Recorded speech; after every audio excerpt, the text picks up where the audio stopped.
Why does shell equals true eat my subprocess.Popen Stdout?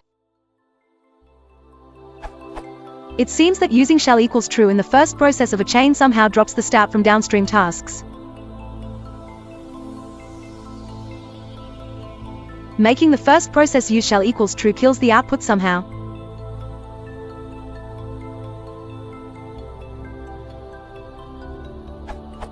Shell equals true on the second process doesn't seem to matter. Is this expected behavior?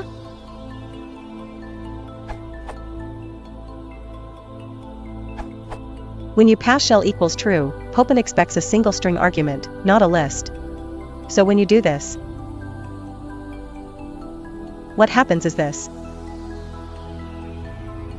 That is, it calls shc echo, and hello is effectively ignored. Technically it becomes a positional argument to the shell. So the shell runs echo, which prints \n, which is why you see that in your output. If you use shell equals true, you need to do this. If